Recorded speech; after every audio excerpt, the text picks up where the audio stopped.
హైదరాబాద్లో కొన్ని ప్రైవేటు సంస్థలు రహదారులను ఇష్టారాజ్యంగా తవ్వుతున్నా అధికారులు పట్టించుకోవటం లేదని భాజపా శాసనసభ పక్షనేత కిషన్ రెడ్డి చేపట్టిన ఆందోళన అరెస్టుకు దారితీసింది. గతంలో జలమండలి, విద్యుత్ సహా ఇతర వాణిజ్య అవసరాల కోసం తవ్విన రోడ్లు నేటికి తిరిగి వేయలేదంటూ ఆయన జీహెచ్ఎంసీ ప్రధాన కార్యాలయం ముందు బైఠాయించారు. 2 గంటల తర్వాత కిషన్ రెడ్డితో పాటు భాజపా కార్యకర్తలను పోలీసులు సైఫాబాద్ పోలీస్ స్టేషన్కు తరలించారు.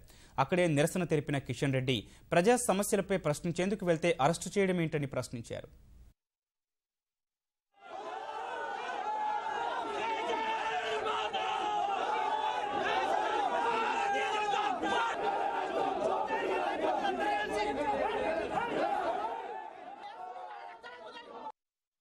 ఎంతసేపు మున్సిపల్ మంత్రి గారు ఆకాశం రోడ్లు స్కైవేస్ వేస్తాము, ఫ్లైఓవర్స్ కడతామంటున్నారు. నేను కేటీఆర్ ని చెప్తా ఉన్నాను, ఒక్కసారి ఆకాశం రోడ్ల నుంచి దిగి భూమి మీద ఉన్నటువంటి రోడ్ల గురించి ఒక్కసారి ఆలోచన చేయాల్సిందిగా, ఈ రోడ్లకు మరమ్మతులు చేయాల్సిందిగా, ఈ రోడ్ల మీద తిరిగేటువంటి ప్రజలు పడుతున్నటువంటి ఇబ్బందులను చూడాల్సిందిగా నేను కోరుతా ఉన్నాను.